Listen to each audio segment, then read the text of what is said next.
Bismillahirrahmanirrahim. Assalamualaikum warahmatullahi wabarakatuh.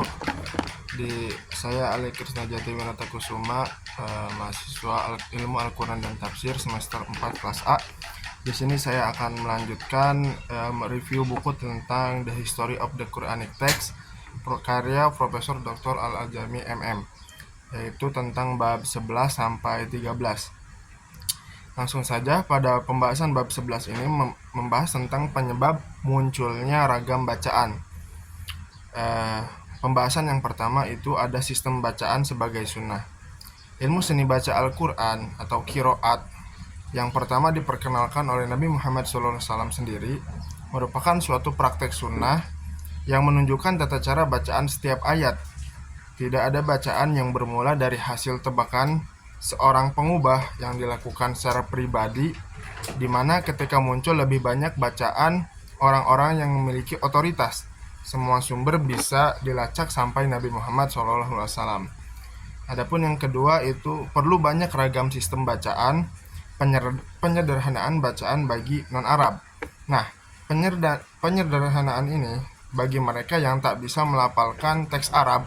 Ada lebih dari 20 sahabat telah meriwayatkan hadis yang mengukuhkan bahwa Al-Quran itu diturunkan dalam 7 dialek. Di sini juga kita tambahkan bahwa ada 40 pendapat ilmuwan tentang makna ahruf atau huruf-huruf Al-Quran. Yang ketiga ada penyebab utama munculnya banyak bacaan menurut pandangan orientalis. Nah, menurut Jeffrey, kekurangan tanda titik dalam mushaf Utsmani berarti merupakan peluang bebas atau peluang yang sangat banyak bagi pembaca memberi tanda sendiri sesuai dengan konteks makna ayat yang mereka pahami. Menggunakan tanda titik dan tanda lainnya amat diperlukan guna menyesuaikan pemahaman sendiri terhadap ayat itu. Sebelum zaman Jeffrey, ada Goldiger dan yang lainnya berusaha meyakinkan bahwa menggunakan skrip yang tidak ada tanda titiknya telah mengakibatkan munculnya perbedaan. Dalam memperkuat anggapannya, Goldiger mengukuhkan beberapa contoh seperti wama kuntum tastaksurun itu dibaca menjadi wama kuntum tastakbirun.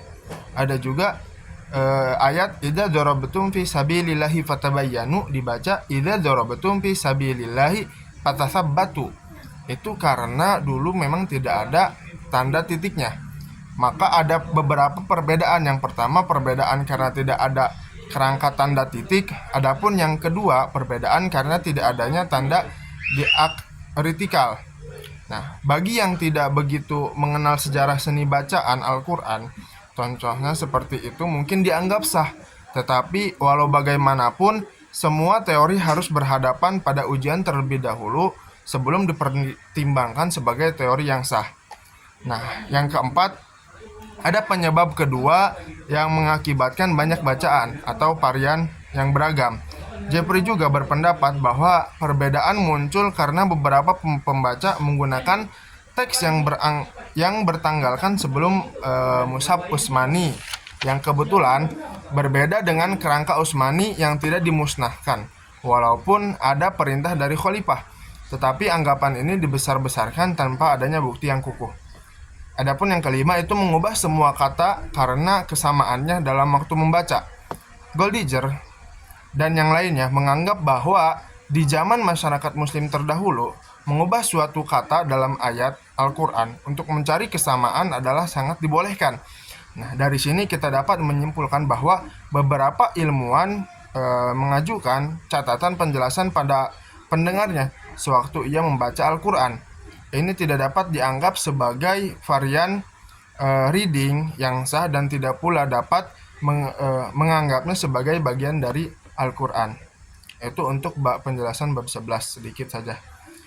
Selanjutnya itu bab 12 menjelaskan tentang metode pendidikan muslim. Yang pertama itu membahas tentang kehausan sumber informasi.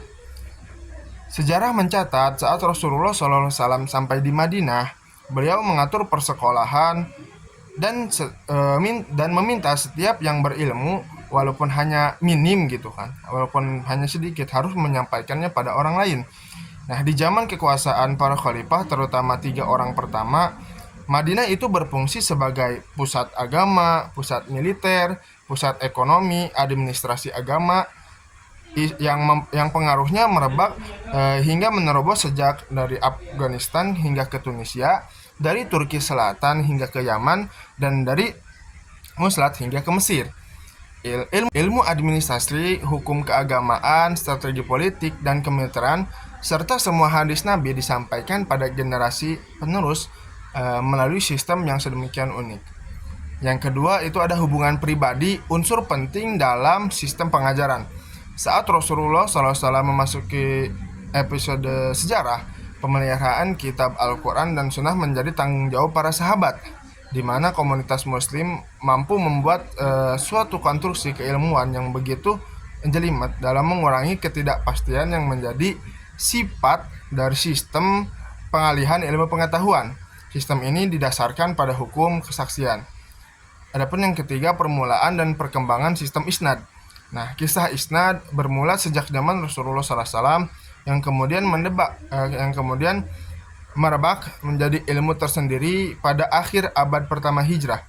Dasar tatanan ilmu ini berpijak pada kebiasaan para sahabat dalam transmisi hadis di kalangan mereka. Bukti adanya pengalihan ilmu melalui cara seperti ini datang dari ribuan hadis yang memiliki ungkapan-ungkapan yang sama, akan tetapi bersumber dari belahan dunia Islam yang berlainan, yang masing-masing melacak kembali asal-usulnya yang bermuara pada sumber yang sama, yakni Nabi Muhammad SAW. Itu untuk bab 12. Bab 13 itu menjelaskan tentang apa yang disebut dengan Mushaf Ibnu Mas'ud dan tuduhan ragam bacaan yang ada di dalamnya. Jeffrey beranggapan mengenai Mushaf Ibnu Mas'ud sebagai berikut. Yang pertama, berbeda dengan Mushaf Utsmani dari susunan surah. Yang kedua, mengalami perbedaan teks.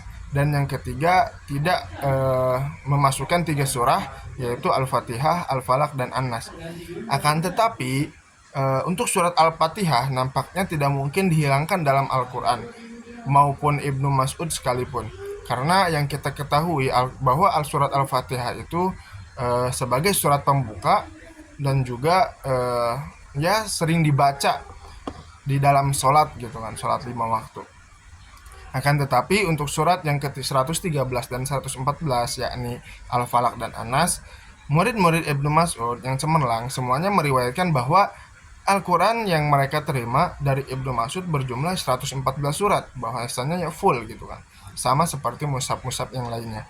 Hanya salah satu murid, yakni Asim, satu-satunya yang memberi pernyataan konyol, kendati ia mengajarkan seluruh kitab Al-Quran atas wewenang Ibnu Mas'ud.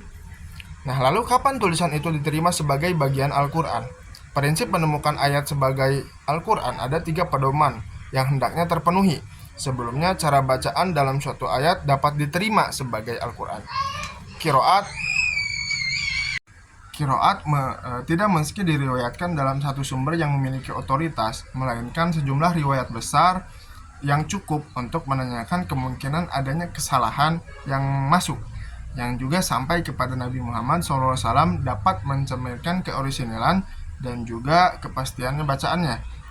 Teks bacaan meski sama dengan apa yang terdapat dalam Mushaf Utsmani dalam pengucapan, meski senada dengan tata bahasa Arab yang benar. Ada contoh hukuman bagi ilmuwan yang menyalahi ketentuan tadi. Ibnu Sanwud, salah satu seorang ilmuwan terbesar di bidang qiraat pada zamannya, menganggap remeh naskah Utsmani dalam membaca Al-Quran. Dalam persidangan hukum, ia diminta bertaubat dan akhirnya ia juga dikenakan hukum cambuk sebanyak 10 kali. Selanjutnya itu tentang buku rekonstruksi sejarah Al-Quran, bab 9 dan juga penutup. Bab 9 tentang unifikasi bacaan Al-Quran. Itu menjelaskan satu, keragaman bacaan Al-Quran. Asal-usul keragaman bacaan Al-Quran menurut sudut pandang tradisional, terutama dalam kategori mutawatir dan masyhur, keragaman bacaan Al-Quran dari Nabi Muhammad SAW sendiri. Gagasan ini dipijakan dalam sejumlah hadis yang menegaskan bahwa Al-Quran diwahyukan dalam 7 dialek. Yang terkenal dari hadis ini diantaranya ada riwayat dari Umar bin Khattab dan juga selanjutnya itu ada yang kedua, unifikasi bacaan Al-Quran. Upaya standarisasi teks Al-Quran pada masa Utsman bin Affan dalam kenyataannya juga mengarah pada unifikasi bacaan Al-Quran. Dalam buku ini juga disebutkan mengenai karir dari Imam 7, yaitu ada Imam Nafi, ada Imam Ibnu Katsir, ada Imam Ibnu Amir, ada Imam Abu Ammar, ada Imam Asim, ada Imam Hamzah, dan juga Imam Al-Kisai. Nah, selanjutnya itu bagian penutup dari buku ini. Al-Quran diwahyukan dalam satu situasi kesejarahan yang konkret. Sebagian besar kandungan kitab suci ini merupakan respon terhadap situasi kesejarahan tersebut. Wahyu-wahyu Al-Quran yang diterima Nabi Muhammad SAW dan juga disampaikan kepada generasi pertama Islam tetap dipelihara dalam bentuk hafalan ataupun tulisan. Akhir kata penulis mengatakan tujuan dari kajian ini adalah mengupayakan suatu rekonstruksi yang agak rinci terhadap penjelasan historis Al-Quran.